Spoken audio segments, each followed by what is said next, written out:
નમસ્કાર અમારે સદાયને માટે આદરણીય અમારા વંદનીય અમારા નિવૃત્ત પેન્શનર મિત્રો, નિવૃત્ત કર્મચારી મિત્રો, ભાઈઓ તથા બહેનો, સ્વાગત છે આપનું આપણી આ યુટ્યુબ ચેનલ ભાવેશ મકવાણા ન્યૂઝમાં।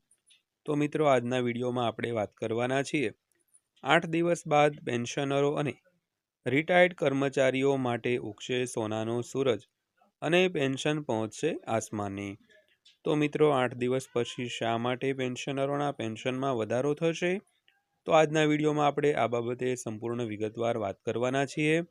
તો આજનો આ વિડીયો તમે ખાસ કરીને અંત સુધી જોઈ લેજો અને હજી સુધી આપણી આ ચેનલ સબસ્ક્રાઈબ ન કરી હોય તો આવી જ માહિતીઓ માટે આપણી આ યુટ્યુબ ચેનલ પણ સબસ્ક્રાઈબ કરી લેજો મિત્રો।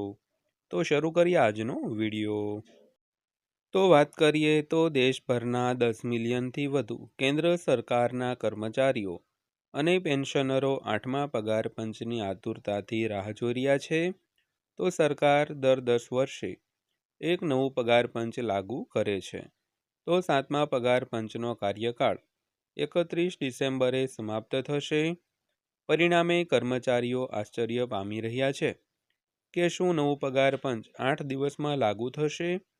તો આ બાબતને લઈને એક નવો અહેવાલ સામે આવ્યો છે।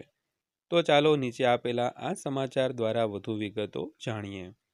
તો મિત્રો, ખાસ કરીને દેશમાં 10 મિલિયન એટલે કે 1 કરોડથી વધુ કેન્દ્ર સરકારના કર્મચારીઓ અને પેન્શનરો જે 8મા પગાર પંચની આતુરતાથી રાહ જોઈ રહેલા છે, તે માટે સરકાર દર 10 વર્ષે એક નવું પગાર પંચ લાગુ કરતી હોય છે।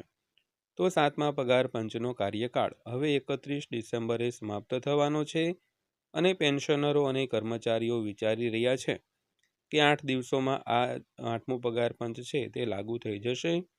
તો આ માટે એક નવો અહેવાલ સામે આવ્યો છે જેની આજના વિડીયોમાં આપણે વાત કરવાના છીએ, એટલે આજનો આ વિડીયો ખાસ કરીને અંત સુધી જોઈ લેજો। તો કેન્દ્ર સરકારે સરકારી કર્મચારીઓના પગાર માળખામાં ફેરફાર કરવા માટે દર 10 વર્ષે એક નવું પગાર પંચ બનાવે છે। તો છેલ્લા ઘણા દાયકાઓથી આ ચાલી આવી રહ્યું છે। તો આ નવા પગાર પંચના અમલીકરણ પછી કર્મચારીઓના પગારમાં નોંધપાત્ર વધારો થયો છે, જે તેમને વધતી જતી મોંઘવારીમાંથી રાહત આપે છે। તો અત્યાર સુધીમાં 7મું પગાર પંચ લાગુ કરવામાં આવ્યું છે। તો 8મા પગાર પંચની તૈયારીઓ ચાલી રહી છે। તો કેન્દ્ર સરકારે જાન્યુઆરી 2025માં 8મા પગાર પંચની રચનાની જાહેરાત કરી હતી। તો આના 10 મહિના પછી સરકારે TORને મંજૂરી આપી છે।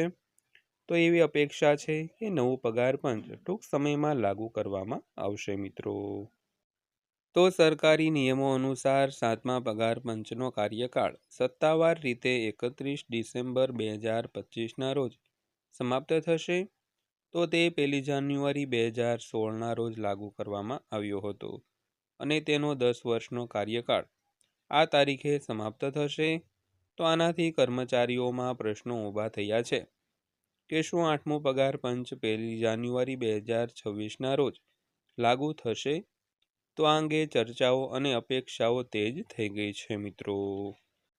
તો 8મા પગાર પંચની રચનાને 1 વર્ષ થઈ ગયું છે। તો સરકારે ઓક્ટોબર 2025માં 8મા પગાર પંચની સંદર્ભ શરતોને મંજૂરી આપી હતી।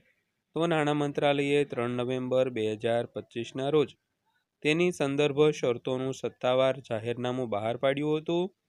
તો કમિશનને તેનો અહેવાલ રજૂ કરવા માટે 18 મહિનાનો સમય આપવામાં આવ્યો છે, જેમાં તે પગાર, ભથ્થા અને પેન્શન અંગેની તેની ભલામણો તૈયાર કરશે અને કેન્દ્ર સરકારને સુપરત કરશે। તો આ અહેવાલ મે-જૂન 2027 સુધીમાં આવવાની અપેક્ષા છે મિત્રો। ત્યારબાદ વાત કરીએ તો 8મા પગાર પંચના 8 દિવસ પછી અમલ થશે। નિયમો અનુસાર જો 8મું પગાર પંચ ના અમલીકરણમાં વિલંબ થાય તો પણ તે 1 જાન્યુઆરી 2026થી અમલી માનવામાં આવશે। તો કર્મચારીઓને આ દિવસથી નવા પગારનો લાભ મળશે, પરંતુ પ્રશ્ન એ છે કે 8મું પગાર પંચ 8 દિવસ પછી લાગુ થશે કે કેમ? તો 8મું પગાર પંચ 1 જાન્યુઆરી 2026થી લાગુ કરવું મુશ્કેલ માનવામાં આવે છે। જો કે અમલીકરણની તારીખ હજુ નક્કી કરવામાં આવી નથી। તો નાણાં રાજ્યમંત્રી પંકજ ચૌધરીએ સંસદમાં કહ્યું હતું કે સરકાર 8મા પગાર પંચના અમલીકરણની તારીખ યોગ્ય સમયે નક્કી કરશે. તો આવી સ્થિતિમાં એ સ્પષ્ટ છે કે નવા પગાર પંચને આવવામાં થોડોક સમય લાગશે મિત્રો. ત્યારબાદ વાત કરીએ તો નવા પગાર પંચમાં પગારમાં આટલો વધારો થશે. તો 6ઠ્ઠા પગાર પંચના અમલીકરણ પછી કર્મચારીઓના લઘુત્તમ મૂળ પગારમાં લગભગ 40% વધારો કરવામાં આવ્યો હતો, જ્યારે 7મા પગાર પંચમાં 2.57ના ફિટમેન્ટ ફેક્ટરને આધારે પગારમાં લગભગ 23થી 25% વધારો કરવામાં આવ્યો હતો. તો અત્યાર સુધી સરકારે 8 પગાર પંચ અંગે ઔપચારિક વધારાનો કોઈ અંતિમ આંકડો જાહેર કર્યો નથી, એટલે કે સરકારી જાહેરાત હજુ બાકી છે. પરંતુ અહેવાલોમાં કેટલાક સંબંધિત આંકડાઓનો ઉલ્લેખ કરવામાં આવ્યો છે. તો 8મા પગાર પંચ હેઠળ 20થી 35% સુધીનો પગાર વધારો જોઈ શકાય છે. તો મિત્રો, આ હતી આજની માહિતી પસંદ આવી હોય, વિડીયો સારો લાગ્યો હોય તો વિડીયોને લાઇક કરજો અને આવી જ માહિતીઓ માટે આપણી આ યુટ્યુબ ચેનલ સબસ્ક્રાઈબ કરી લેજો. તો ફરીવાર પાછા મળીશું એક નવા વિડીયો સાથે, નવી માહિતી સાથે. ત્યાં સુધી સૌને જય હિન્દ, વંદે માતરમ.